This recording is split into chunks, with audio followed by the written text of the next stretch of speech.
कारुण्यरूपं करुणाकरन्तं मनोजवं मारुततुल्यवेगं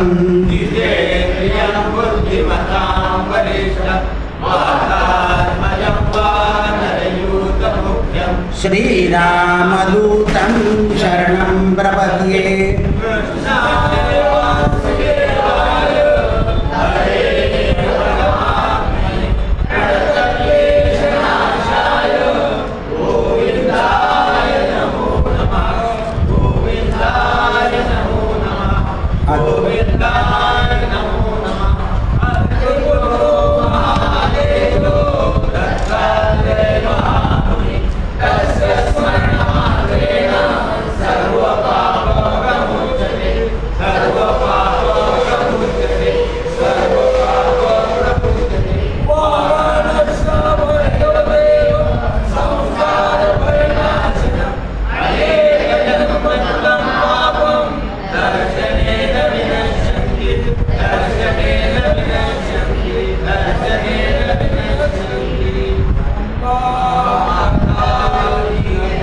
श्री राम जय राम जय जय राम। श्री राम जय राम जय जय राम। श्री राम जय राम जय जय राम। श्री राम जय राम जय जय राम। श्री राम जय राम जय जय राम। श्री राम जय राम जय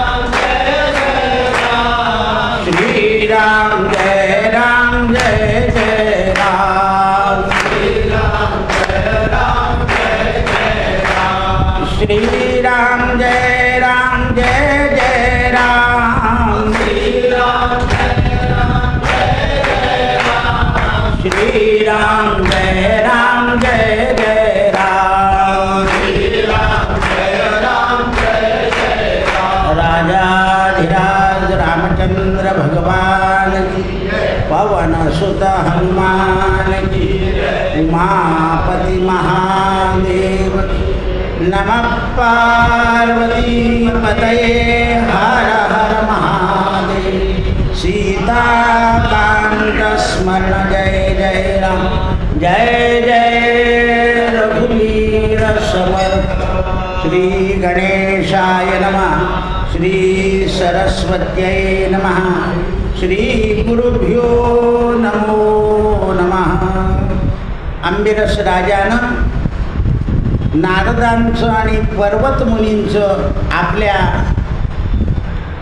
राज्यामध्ये स्वागत केल्यानंतर अंबिरस राजाकडे असलेली कमलनयना नावाची मुलगी, या मुलीला बघितल्यानंतर पर्वतमुनी आणि नारद मुनी या दोघांच्याही मनामध्ये वैष्णवी मायेनं प्रवेश करून विवाहाचं वातावरण निर्माण करून दिलं. या संतांच्या मनामध्ये तसं नाही आहे. बरेच लोक नारद आणि पर्वत मुनींची टिंगल आणि गंमत करून सांगतात की ऋषी मुनी बोलून गेले तर आमच्यासारख्याचं काय, असे जे होऊ प्रवचनकार, कोणाकडे गुरुपरंपरेनं न शिकलेले असे वक्तव्य करून जातात. आणि त्यामुळे काय होतं, वर्तमान लोकांमध्ये देवांबद्दल आणि साधू संतांबद्दल अनादर प्राप्त होतो. त्यावेळेस हे दोघांनाही ती कमल नयना पाहिली होती, असा भाव निर्माण झाला. म्हणजे देवाकडे गेले, देवा आम्हाला सुंदर रूप द्या. देवांना या ऋषींकडून श्राप घ्यायचा होता, यांना भुलवायचं नव्हतं. काल थोडं सांगितलं होतं तुम्हाला. मग यांना हरी शब्दाचे अनेक 10 अर्थ होतात. त्यातलं वानर शब्द दिलं. रूप दिलं आणि नारदाच्या गाण्यात सांगितलं की तुला सुंदर रूप दिलं आहे, त्याला उल्लू रूप दिलं आहे. आणि त्याच्या पर्वतमुनीच्या गाण्यात सांगितलं तुला सुंदर दिलं आहे, याला उल्लू दिलं आहे. हे दोनही बरोबर गेले असताना स्वयंवराकरता ती मुलगी जी आली त्याच्यामध्ये भगवान स्वयं प्रगट झाले आणि त्या कमललोचनेनं भगवंताला हार घातला आणि भगवानी गुप्त झाले आणि ती कमललोचना भूमीमध्ये विलीन झाली. आता हे नारदाने आणि पर्वतमुनीने पाहिलं आणि त्या मुलीला विचारलं, म्हणजे विलीन होण्याच्या आधी विचारलं की तू हार कोणाला घातला. म्हणाले असं असं एक रूप माझ्या समोर आलं आणि तुमच्या दोघांपेक्षा ते सुंदर होतं. माझ्या वडिलांनी सांगितलं होतं ती ज्याला हार घालेल त्याला मी मुलगी देईन. तुम्हा दोघांमध्ये असं एक रूप होतं. तर म्हणे कसं रूप होतं. नारदाला असं वाटलं की देवाने आपल्याला फसवलं. पर्वतमुनीला असं वाटलं की देवाने आपल्याला फसवलं. अंगिरस राजा शांत. अंगिरस राजा शांत का, तर अंगिरस राजाला देवाची महिमा, माया, करुणा हे सगळं पूर्ण ज्ञात होतं. भगवंताच्या मायेनं राजा अंगिरस हे वश झालेले नाही, हे वैशिष्ट्य. आणि ईश्वराला आपली लीला घडवायची आहे म्हणून यामध्ये प्रत्यक्षात वाचलेली गोष्ट तुम्ही आणि ती प्रवचनात्मक ज्ञानात्मक तुम्ही ऐकलेली यात फार फरक असतो.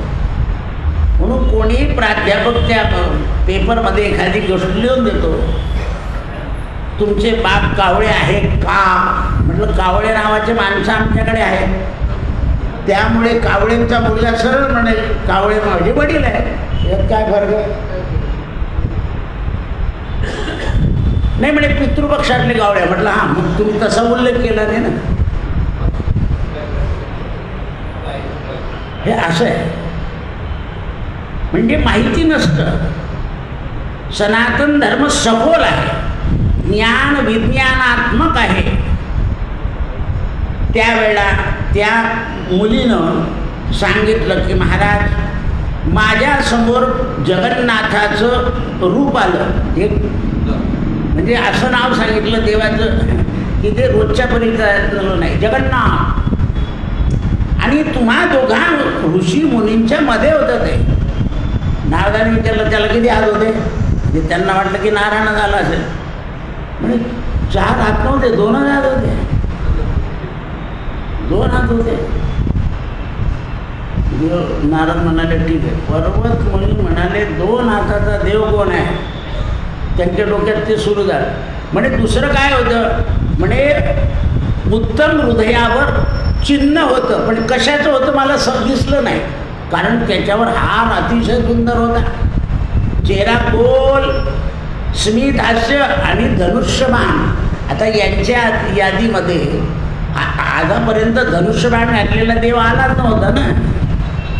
हा भविष्यातला येणारा देव होता. म्हणे धनुष्यबाण नाही असं मुलीचा भ्रम झाला. देव नाही, देवाबद्दलचा मनातला संशय निघून गेला. मग तू हार का घातला. तर म्हणजे तुमच्या दोघांपेक्षा तर मला तुम्ही एक वानर आहे की उल्लू आहे. आम्ही उल्लू आहे. पण मग तुमचे चेहरे पहा म्हणे, तुम्ही चेहरे न पाहता आले. दोघं गेले आणि देवाला संतापले. देव म्हणाले नारदा मी तुला सांगितलं होतं ना की मी त्याला कोणतं रूप दिलं आहे. म्हणजे हां मी तुला सांगितलं होतं त्याला कोणतं रूप दिलं आहे. मग ती मुलगी म्हणते ते खरं आहे. मी मला नव्हतं म्हणे तुला कशाला असेल. दोघांनाही दोन्ही सांगितलं होतं. वैष्णवी माया अशी आहे, केव्हा क्या सत्य मिथ्य आणि मिथ्य सत्य. हे जगामध्ये केव्हा केव्हा आपल्याला जे मिथ्य दिसतं ना ते सत्य भासतं आणि जे सत्य आहे ते मिथ्य भासतं. म्हणून ब्रह्मसूत्रामध्ये जगन मिथ्य ब्रह्मसत्य याचं विवरण केलेलं आहे. की आपण इथे आल्यानंतर आपल्याला हा सगळा गोतावळा मिळतो. आई वडील भाऊ बहीण बंधू सोयरे जसं जसं पुढे होत जाईल तसे तसे वाढत जातात आणि काल आला की एक एक म्हणून इथे न शोकम. ब्रह्मसूत्र काय सांगतं, इथे शोक करायचा नाही. कारण जर तुम्हाला सत्य शोधायचं आहे तर तुम्हाला शोकाला दूर केलं पाहिजे. त्यावेळेला मुनीवर दोघेही मनामध्ये विचारात पडले आणि या अयोध्येमध्ये असं शीघ्र संकट काय, हे असं कसं झालं. आणि एवढं सांगून ती मुलगी त्यांच्या समोर अयोध्येच्या भूमीमध्ये प्रवेश करून गेली. नारद मुनीनं आणि पर्वत मुनीनं अंबिरस राजाला श्राप द्यायची वेळ आली, पण सुदर्शन चक्र सुटलं आणि सुदर्शनाच्या भयानं हे दोन्ही देव वैकुंठात. सुदर्शनाचं भय अत्यंत दृष्ट होतं. भगवंताने सुदर्शनांना सांगितलं की तू अंबिरसाच्या रक्षणाकरता जा, हे माझ्याकडे आले, त्याला काही त्रास देणार नाही. आता ते श्रापाचं कारण काय ते मी पाहून घेईल. म्हणून सुदर्शन चक्र परत अयोध्येत चाललं गेलं. तुम्ही वाचलं त्याच्यात ते परत अयोध्येत गेलेलं नाही आहे, ते परत चाललं गेलं. कारण भगवंत सुदर्शन चक्र आज्ञा कोणाची मानतं, भगवंत. मालकानं सांगितलं जा म्हणजे जायचं, या म्हणजे यायचं. अशा प्रकारे अयोध्यापुरीमध्ये सुदर्शन पूर्ण केलं आणि तिथे युद्ध होऊ नये म्हणून कायम स्थिर झालं. तत्पूर्वी दुर्वासांची घटना घडून गेलेली आहे. त्यावेळेस गंध रसयुक्त दिव्य धूपदीपांनी अंबिरस राजाने नारायणाची पूजा अयोध्येमध्ये केली की दोन संत आपल्याकडून अपमानित होऊन गेले.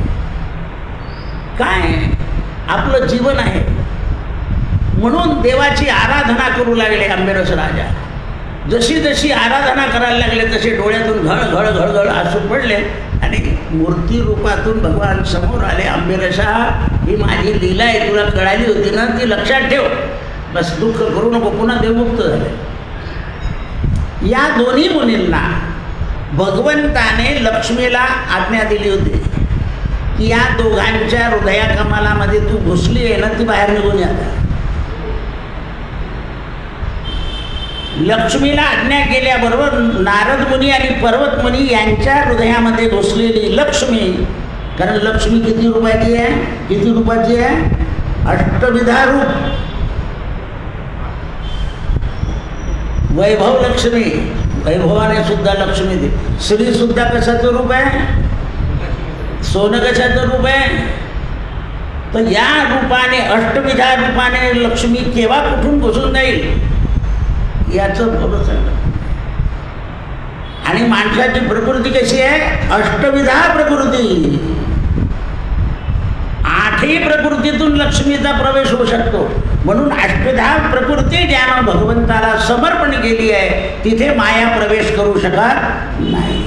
मग आता या दोन ऋषींच्या मनामध्ये मायेनं प्रवेश का केला, तर त्याचं कारण ती भगवंताची इच्छा होती. ऋषींचा त्या ठिकाणी दोष नाही आहे, भगवंताला ते करायचं. आता काय होतं ते पुढे पाहिजे. म्हणून त्यावेळेस सगळे विविध प्रकारानं त्यांची ती नगरी सजलेली होती आणि ती कन्या त्यात मिसळली भूमीमध्ये. आणि नारद आणि पर्वत ऋषी हे दोन्हीही संभ्रमामध्ये देवाच्या आसनाजवळ उभे राहिले. अष्टविधा लक्ष्मी बाहेर पडली आणि पडल्याबरोबर नारदांनी देवा हे काय झालं, हे काय करून ठेवलं.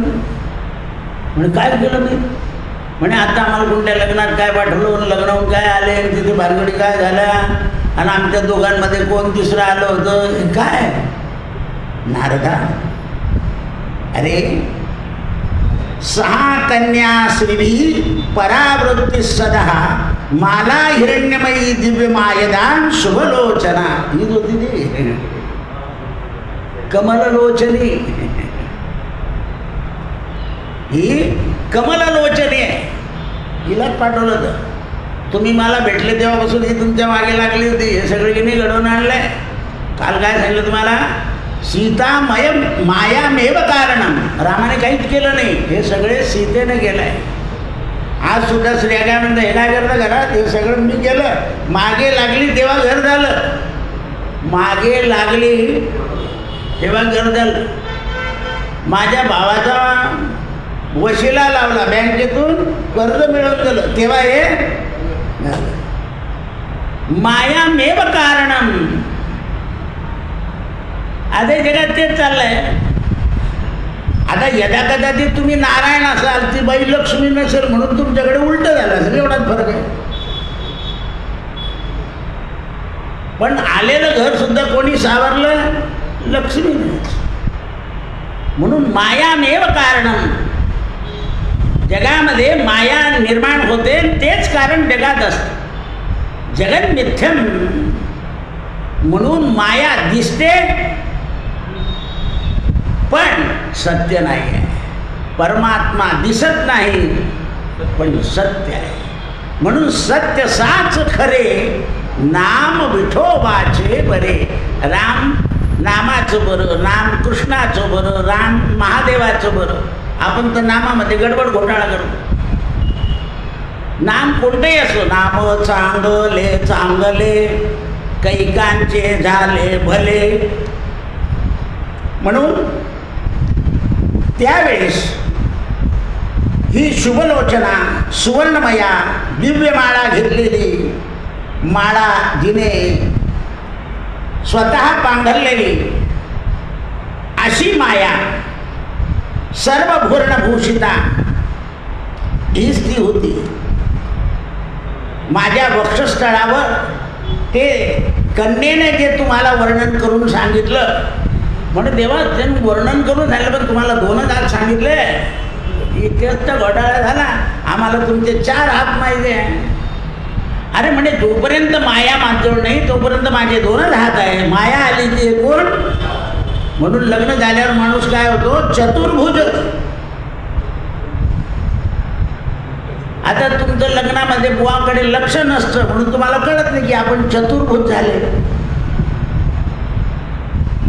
तुमचं लग्न लागेपर्यंत मित्रांबरोबर लक्ष असतं.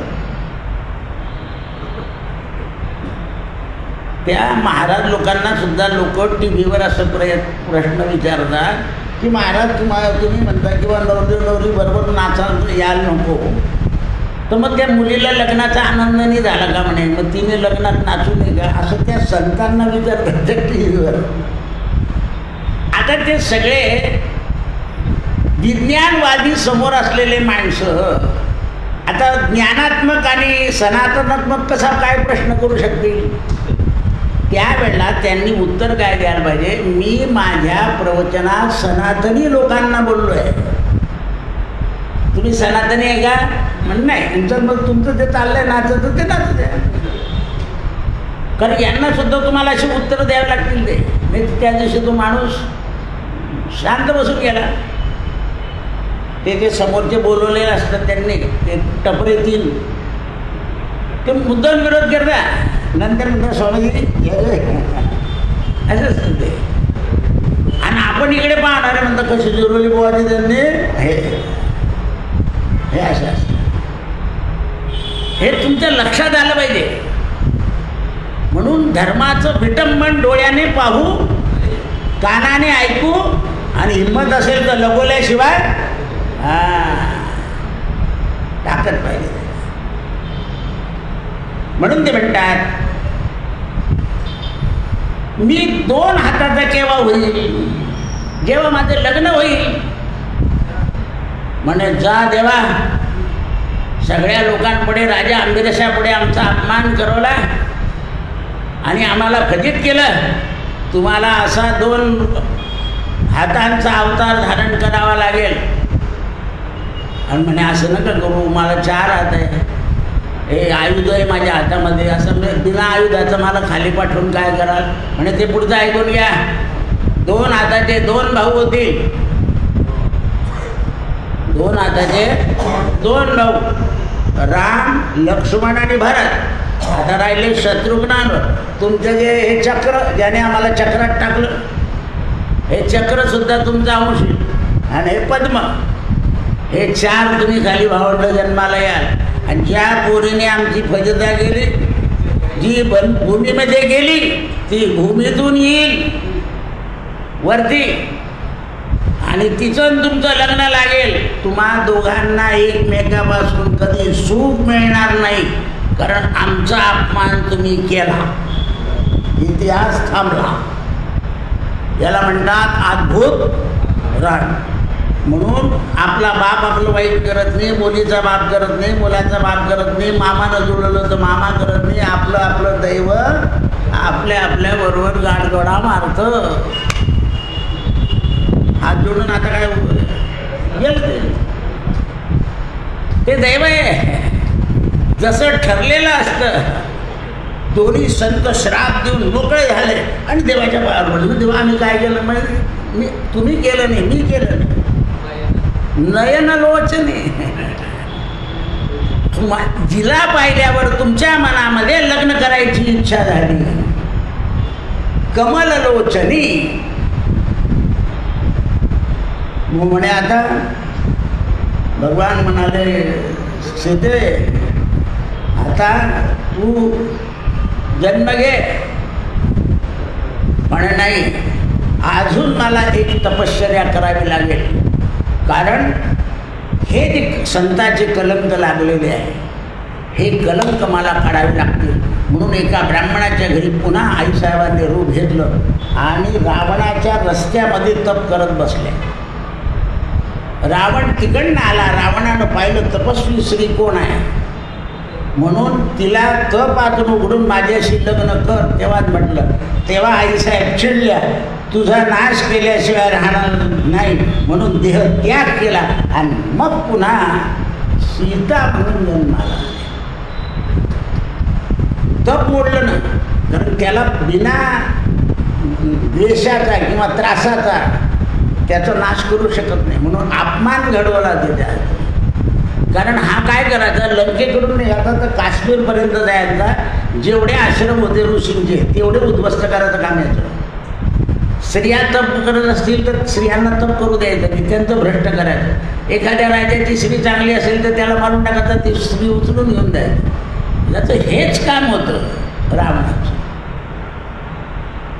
अत्यंत बलवान, दृष्ट, चांडाळ, मातेनं वडिलांनी आवेरलेला, आईच्या वडिलांच्या बळावर बलवत्तर झालेला, म्हणजे नानाजीच्याकडून फितूर झाला होता.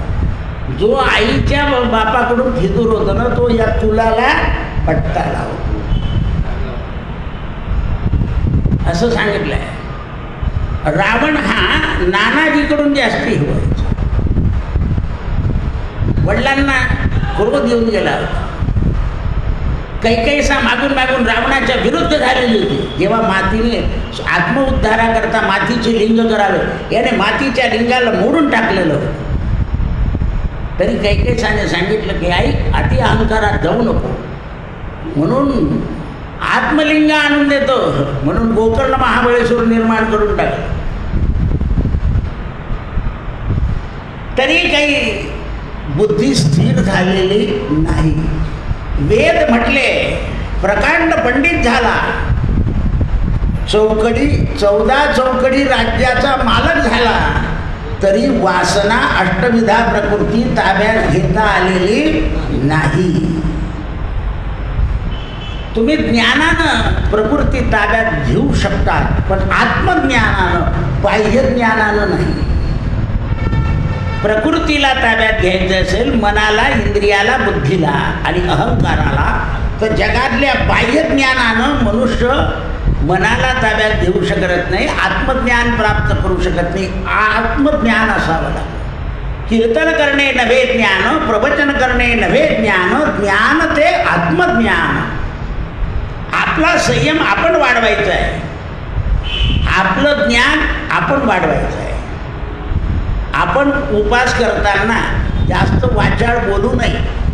आता या नवीन मुली असताना त्यांना जेव्हा असं कुठून कळतं, म्हणूनच आमची आई बोलत नव्हतं एवढं जेवताना, सोमवारी बिलकुल नाही.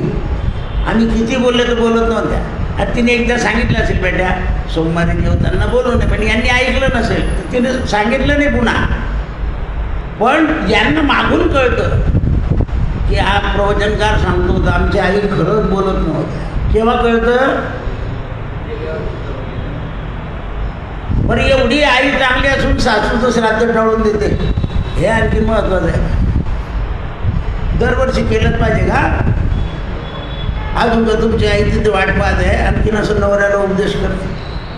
माझे वडील तर कोणाचंच करत नाही. आणखी म्हटलं तुम्ही तिकडे राहता नर्मदेच्या पलीकडे, नर्मदेतल्या गोट्यांना काहीच माहीत नसतं, हे इकडे आहे. आणि खरोखर इकडे जेवढं आहे श्राद्ध पक्ष धर्म तसं तिकडे नाही आहे, आताही नाही आहे. ते म्हणता एकदा गंगा नाहून आलं की सगळं संपलं, असं आहे. आपल्याकडे तसं नाही. गंगेत जाऊन ये, तिथे तुम्हाला सांगितलं जातं तुम्हारे पितर सरक भय, आता श्राद्ध करू नका. इकडे सांगितलं जातं करा. कारण माता पितांचं श्राद्ध करणं पुत्रांचं कर्तव्य. असं आहे. ते गयेला गेले, आता सगळे अर्धवट तिथे गयेला उभ्याने मंत्र सांगतात, तू उभा राहतो, टाका पिंड, असे बी करू नका असं बी करू नका. जाणबं बी देत नाही ते, इकडचा रुमाल इकडे करा, इकडचा रुमाल इकडे करा. कारण यज्ञोपवितम परमम पवित्र त्यांना माहीतच नाही. ते आपल्याकडे सव्य अपसव्य, श्राद्धाचा संकल्प अपसव्यानं आणि देवाचा संकल्प सव्यानं, हे ज्ञान आहे. आपण कोणाच्याही नादी लागतो. आपला पंचांग करता ऐकत नाही, आपण तिकडचा पंचांग करताच ऐकत. आता बघा, काल आपली क्षयतिथी होती, आता त्यांची उद्या चतुर्थी पंचमी क्षय झाला आहे. आज इतका फरक असतो. कारण जसे जसे अक्षांश रेखांश तसं तसं फरक पडत जातो तिथीमध्ये. म्हणून पुरुषोत्तमाने भगवंताने जगामध्ये जे काही निर्माण केलेलं आहे ते सगळं जगाच्या हिताकरता निर्माण केलं आहे. नारदांनी श्रीहरीला नमस्कार केला, महाराज आम्हाला असं तरी का केलं तुम्ही? हे गोविंदा, आमचं काही चुकलं होतं का? अरे म्हणे नारदा, माझं दुःख सहन करायला तुमच्यासारखे संत नसणार तर दुःख सहन करेल कोण? म्हणून मला तुमच्या अंगावर हे टाकावं. तुम्ही एकदा इथून खाली उतरून गेले की मला सोडलं की तुम्ही हे विसरून जाल सगळं. संसारी जगातला मनुष्य हे शेवटपर्यंत विसरला नसता जगात वैर कायम राहिला असतो. मला राम अवतार धारण करायचा, म्हणून संताच्या साह्याशिवाय अवतार घेता येणार नाही, म्हणून तुमचा श्राप मी घडवून आणला. हे संत लोकांच्या म्हणे देवाला श्राप देऊन टाकला, अशा उलट्या गोष्टी करतात. देवाने त्यांच्या हिताने काम करून घ्यायला सांगितलंय. 3 तासाची पूजा करतात लोक पती शांतीची, आणि लगेच आता काही खाऊन आलं चालेल का? म्हटलं बरं 3च तास आणि काय लावलं? आणि सगळी पूजा झाल्यावर किती दिवस खायचं प्यायचं नाही, म्हणजे पुन्हा पैसे. म्हणून लोक पूर्वी काही पूजा सांगत नव्हते तुम्हाला, कारण पूजा केल्या आणि नंतर जर त्याचं पथ्य पाळलं नाही तर काही उपयोग.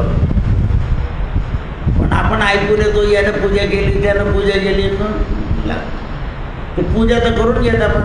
या बुवांनी विचारलं तर त्या बुवा, तो बुवा म्हणतात त्यांचं काय ऐकतं, चालतं बघ सगळं. चालला गेला तिकडे एकदम जिल्हा पेठेतून बैराम पेठेत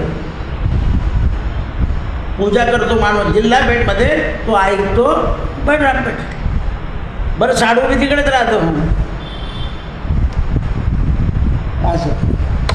म्हणून जे विधिवत कर्म आहे ते जर झालं आणि त्याचं पथ्य नाही पाळलं, म्हणून देवाने मानवांकडे करण्यापेक्षा आपला भक्त धरला.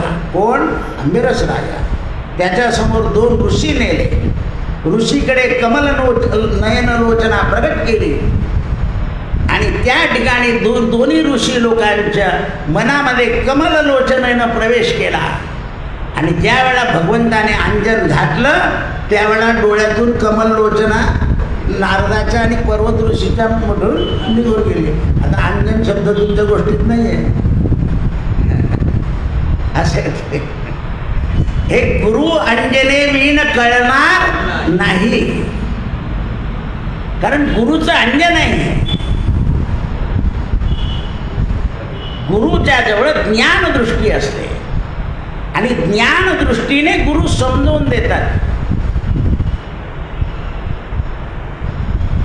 त्यावेळेस वासुदेव भगवान संसारामध्ये मायावी कारण कसं करावं लागतं. कारण मायावी सगळं निर्माण करायचं आहे रामात. हरण कोणतं निर्माण केलं? मायावी. राक्षसांना सुद्धा माया खेळता येते, म्हणून रावणाने आपल्या मामाला मायावी रूप धारण करायला लावलं. रावणाने मायावी रूप न घेताना ब्राह्मण रूप घेतलं. फसवायचं आहे त्याला, म्हणून साधू बनला तो. मायावी रूपाचं धारण जे सांगितलेलं आहे ते असं. ब्राह्मणाचं रूप तुम्ही घेता म्हणजे फसवताय तिथे. आणि सीता लक्ष्मणाची रेखा तोडत नाही, कारण ती मायावी सीता काढली आहे. ओरिजिनल तर नाशिकच्या ठिकाणी गुप्त गेली आहे. हे आपल्याला माहीत नसतं. सीधन कुठे ऐकलं होतं लक्ष्मणाचं दिराचं ऐकावं असं कुठे गेलं असं करता तुम्ही. लक्ष्मण रेषा नंतर लिहिली. वाल्मिकी रामायणात येणार नाही तिथं उल्लेख. तो भावार्थ रामायणात, तुलसी रामायणात, दुसऱ्या रामायणात येईल. वाल्मिकी रामायण भविष्य रामायण आहे हे माहिती नाही. आपल्याला थोडं काही सांगतो. म्हणून भविष्य रामायण वेगळं आहे, अद्भुत रामायण वेगळं आहे, चंपू रामायण वेगळं आहे, भावार्थ रामायण वेगळं आहे, तुलसी रामायण वेगळं आहे. असे 27 रामायणांची यादी आहे. अजून त्याच्यात वेगवेगळे प्रकार आहे. म्हणून ते म्हणतात चक्रपाणी भगवान चतुर्भुज त्यांनी दोन्ही संतांना देव कार्यामध्ये तुम्ही सहाय्य करावं आणि जेवढे अंबिरसासारखे माझे भक्त असतील त्यांचं रक्षण करावं अशी आज्ञा केली. म्हणजे या मायेच्या तावडीत तुम्ही पुन्हा सापडणार.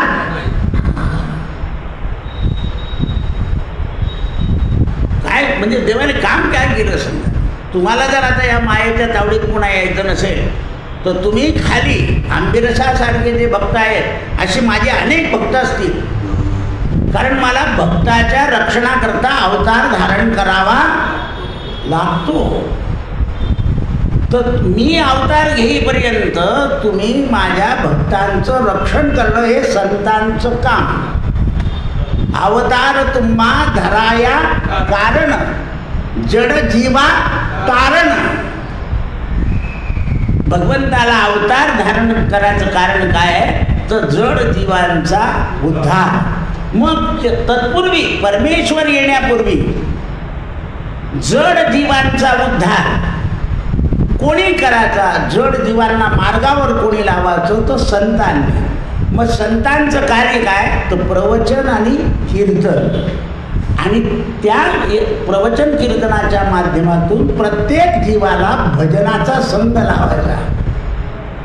लोक भजन शिकतात पण लगेच मंडळ स्थापन.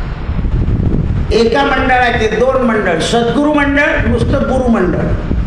10व्याचे 12व्याचे 1200 रुपये आणि 1200चे 1200 रुपयाचं भजन मंडळ सुरू होईल. धंदा. भजन आपल्या घरी करायचं, कुठेही विकताला जायचं नाही. कीर्तन प्रवचनाचं माध्यम वेगळं आहे, भजमनाचं माध्यम आपल्या उद्धाराकरता आहे. उद्धरे आत्मा आत्मानाम. भजन काय करतं तर पापाचं भंजन करतं. म्हणून आपल्याकडे महामंत्र दिलाय भजनाचा, हरे राम राम राम हरे हरे, हरे कृष्ण कृष्ण कृष्ण हरे हरे, राम राम राम हरे हरे, हरे कृष्ण कृष्ण कृष्ण. शुची वा अशुची या मंत्राला मर्यादा दिली आहे. तुमची आंघोळ झाली असो या नसो, कारण जोपर्यंत माणसाची स्वशक्ती आहे तोपर्यंत तो स्नान कोणत्याही याच्यात तावडीत करून मोकळा होतो. पण जेव्हा स्वशक्ती कमी होते तेव्हा त्याला स्नानाला अडचण येते. म्हणून त्याच्याकरता हा महामंत्र दिला, शुची वा अशुची.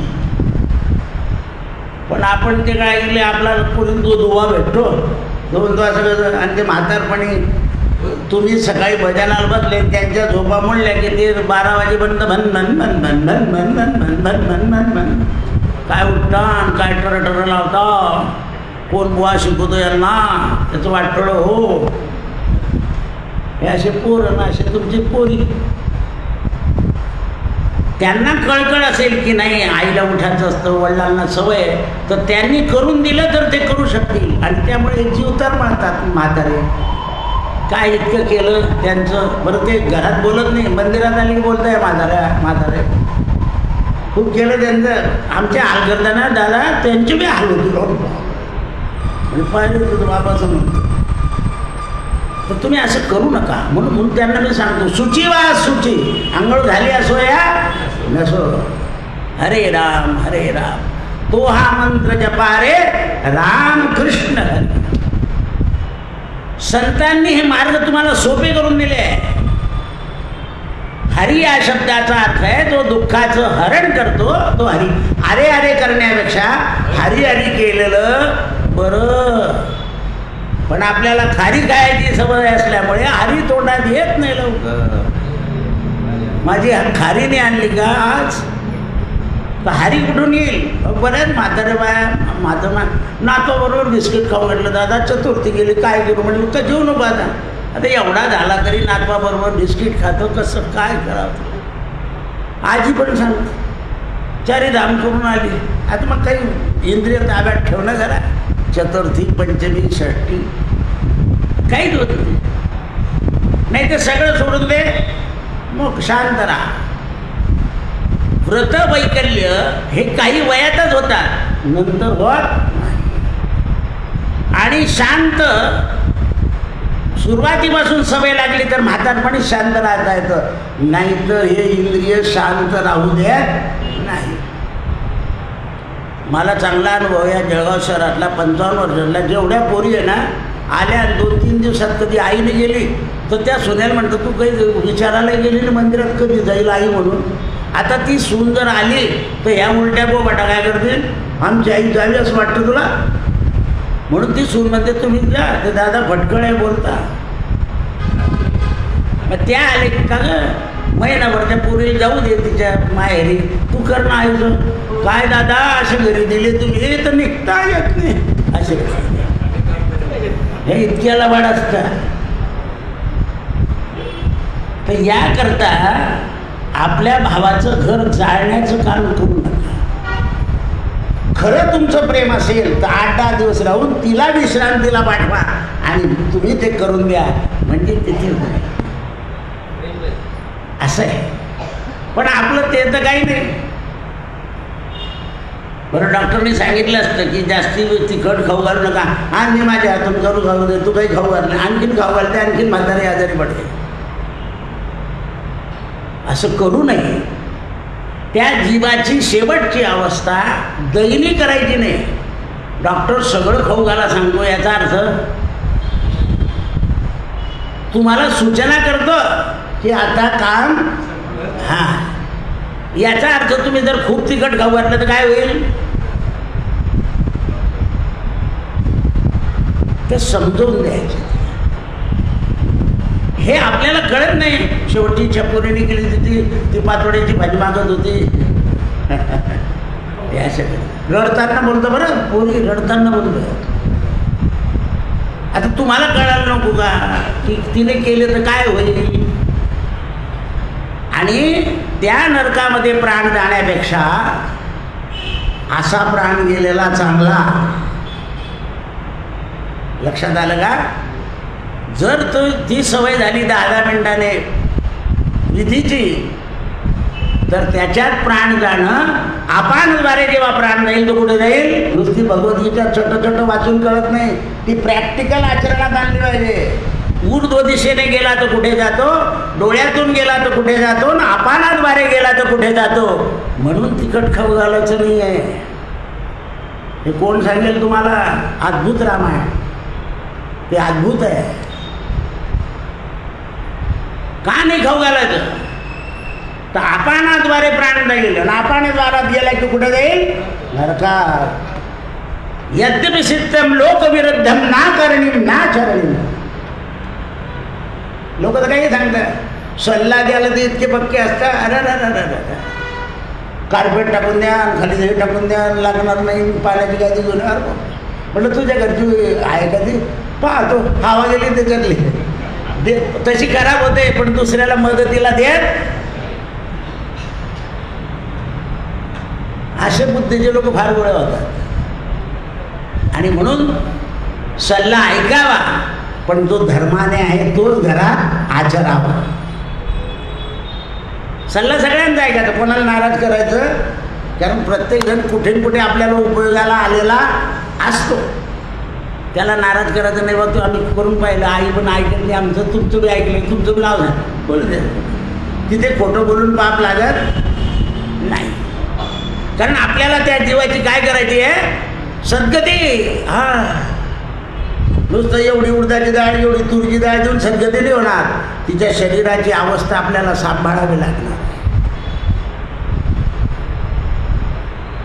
म्हणून शरीरामध्ये दोन्ही व्यवस्था व्हायला नको. मग याच्याकरता काय करावं लागेल, संयम. संयमामध्ये काय आहे, स काढला तर काय राहिला, यम. सत्वगुण गेला तर यमाचा पाहुणा प्राणी होय. रोज हरिपाठ म्हणतात, पण कोणत्या रस्त्याने हरीकडे जायचं हाच रस्ता माहीत नव्हतं. हरिपाठ म्हणून काय उपयोग आहे. आणखीन सांगायचं, हरीची या दासा हरिदाई देश. अरे पण रस्ता कोणता आहे, दुर्धर वाट, यमवाट. ती दुर्धर आहे, ती कोणाला सोडत नाही. दुर्योधन तळ्यात पळून गेला वाचण्याकरता. भगवान म्हणे चला रे तिथे, आणि ओढा याला बाहेर. म्हणे आई तिथे गेला, तो रणांगणात मरेल कसा, त्याचे पाप इतके आहे. तेवढ्यात बलराम दादा आले, म्हणजे लोक उठायला आलं, उरकवा लवकर. असं आहे. रहस्य कळायला पाहिजे. त्यावेळेस साधू हे क्षमाशील असतात. काय सांगताय भगवान, तुम्ही क्षमाशील आहे. तुम्ही देवालाही क्षमा करतात आणि मानवालाही, संतालाही तुम्ही क्षमाशील आहे. क्षमेमुळे देवाचंही रक्षण होतं आणि जगाचंही रक्षण होतं. म्हणून दया, क्षमा, शांती या 3 गोष्टी घरात पाहिजे. दया पाहिजे, कोणाचं चुकलं तरी हळू आवाजात त्याला हितबोध सांगितला पाहिजे, आणि शांती ठेवली पाहिजे. म्हणून घरामध्ये पुत्र आणि पत्नी हे मृदुवचनी असले तर त्या घरात कटकट होत नाही.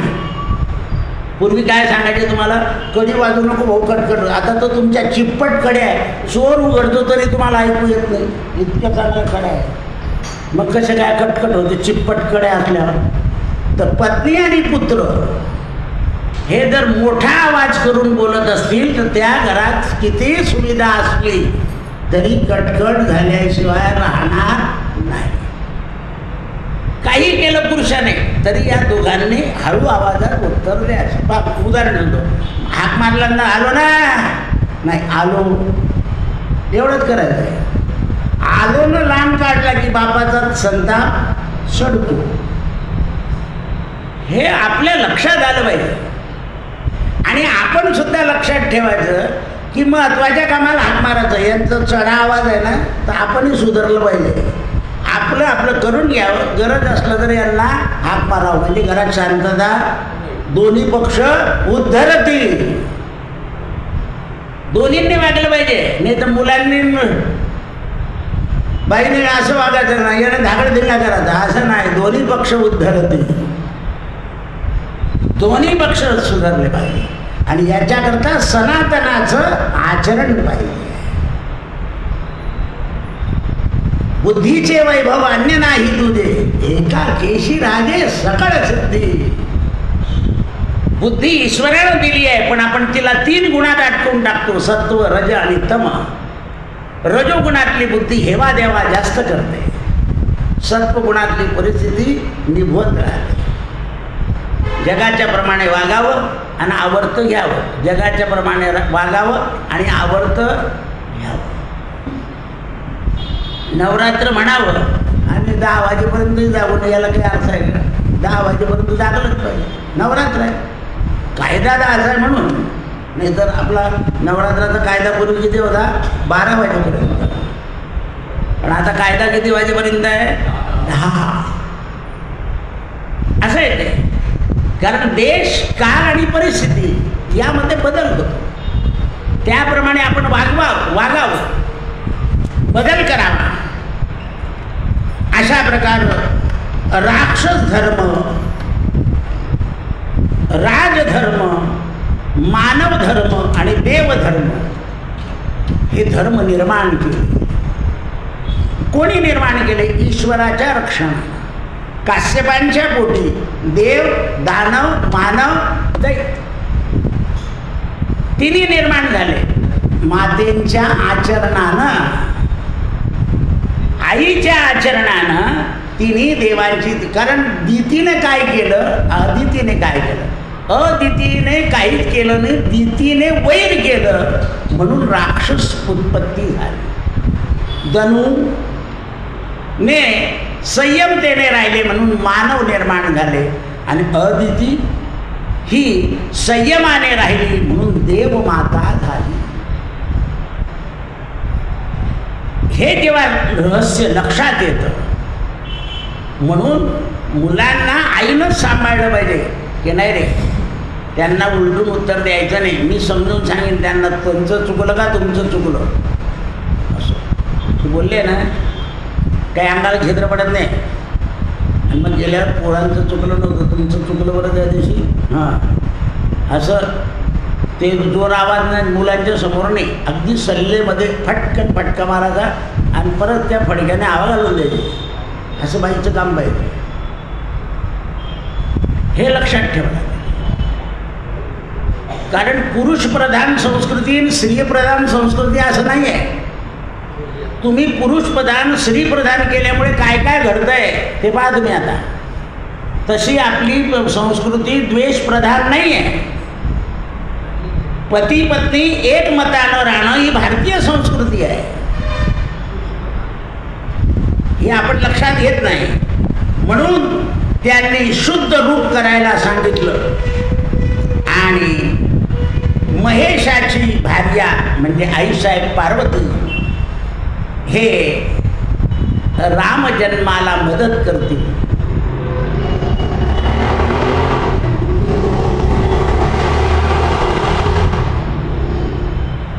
कशी?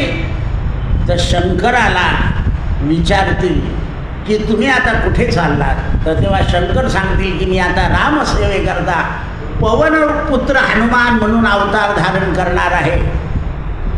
तर माझ्या रामसेवेमध्ये काही विघ्न येऊ नये त्याकरता तू आराधना कर. म्हणून शंकरानं शक्तीला, शंकराच्या अवतारामध्ये भवानी, सती, पार्वती हे नावं पडले आहे पण रूप एकच आहे. जगाकरता तसं दाखवलं आहे. भगवंताने सुद्धा पद्मावती आणि लक्ष्मी हे जगाकरता जाऊन पद्माक्ष राजा म्हणून पद्मावती, कमळात उद्भवली म्हणून कमलावती नावं केले. पण जगदोद्धारा करता देवांनी सुद्धा अशी अवतार कार्य केली. शंकर हे आपल्या पत्नीला अध्यात्म रामायण सांगतील आणि त्या अध्यात्म रामायणातून मग रामायण निर्माण होतील. म्हणून सगळ्या संतांनी अध्यात्म रामायणाचा आधार घेऊन पुढचे ग्रंथ लिहिलेले आहेत. आत्मा हा राम आहे, सीता ही शुद्ध बुद्धी आहे, अहंकार हा रावण आहे, मंदोदरी चांगली आहे, रावण मात्र वाईट आहे. मंदोदरी म्हणजे मनाची वृत्ती, रावण म्हणजे काही न करता उत्पन्न होणारा अहंभाव.